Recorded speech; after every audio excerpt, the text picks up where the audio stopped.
Mehriban Türkmenistan arkadaşlarım, sizden katta bir kayışım var. 2 yıldır İstanbul'da keser. Varmadık barnesem, gitmedik, doktorum kalmadı. Sizden tek arzum var. Beni Türkmenistan'ıma aşırım. Öz topraklarıma ayağım değsin. Öz topraklarımda uzanıp can vermeli. Arzu edemem. Bir güne kızım var, başka istedim yok. Bana kömek edin, uyuma aşayım.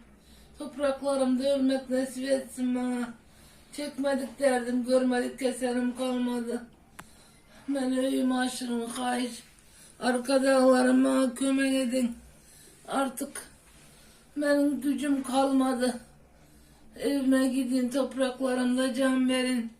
Sizden en son arzum benim. Kayış. Bana bir kömek edin. Öz yurdumda, öz Türkmenistan'ımda ayaklarımı uzadın. Faizlerden bana kömek edinler.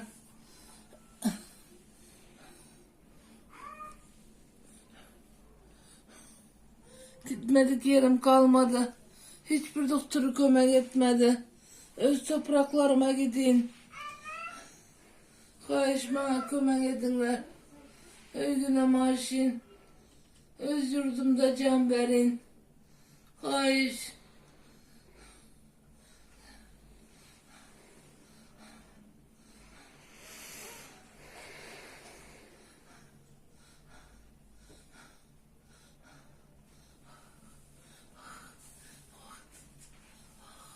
Ah, o kapattı.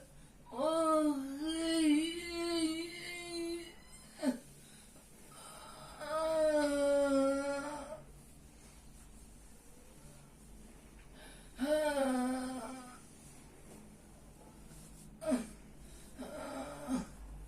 Annem yok, atam yok. Her zadım sizlersiniz, arkadaşım sizler. Kömek edinler. Yurduma aşın. Bir mutluyum, yurdumda oturuverin.